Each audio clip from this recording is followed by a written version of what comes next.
1000 ரூபாய் இருக்குதுங்க. ஏதோ வேலைக்கு போனாலும் வேலைக்கு போகாட்டியும் நம்ம பெத்த பயம் கொடுக்கலனாலும் ஸ்டாலின் எங்களுக்கு மகனாட்டு இருக்கிறாரு. என்னோட கணவர் என்னை விட்டு பிரிஞ்சு போயிட்டார். 8 வருஷத்துக்கு முன்னாடி என்னோட ரேஷன் கார்டுல இருந்து ஐடி ப்ரூஃப் எல்லாத்தையும் எடுத்துட்டு போயிட்டாரு. நானும் உடல்நல சரியில்லாம வேலைக்கு போக முடியாம கஷ்டப்பட்டு இருக்கேன். 8 வருஷமா என்னால ரேஷன் கார்டு மீட்க முடியல. குடும்ப தலைவர்னு அவர் பேர் இருக்கும், நம்பர் அவரோட தான் இருக்கும். அவங்க கார்டும் தர மாட்டாங்க. புது கார்டு வாங்கணும்னா டைவர்ஸ் வாங்கி இருக்கணும். இப்ப டைவர்ஸுக்கு கோர்ட்டு கலைவனா ஏன் உடல்நிலைய பாப்பனா என்னால அது பண்ண முடியல. எல்லா அரசு அலுவலகங்களும் அலையறேன், என்னால வாங்க முடியாது. ஆனா ஒரு நம்பிக்கை இருந்தது. அப்பதான் ஒரு ஜீவோ கேள்விப்படுறேன். அரசாங்கம் ஒரு முடிவு எடுக்குது. இந்த மாதிரி பிரச்சனை வர்ற பெண்களுக்கு தாசில்தார் இவங்கெல்லாம் போய் விசாரிச்சு உண்மை இருக்கும் பட்சத்தில் தாசில்தாரே முன்னாடி முடிவெடுத்து அவரோட பேரை நீக்கிட்டு அந்த ரேஷன் கார்டு அது பொண்ணு கொடுக்கலாம்.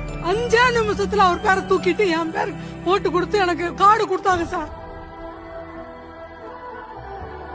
இந்த ஏழை அம்மாவின் கண்ணீரை துடைத்தவன் அரசன் தான். என்ன தப்பு?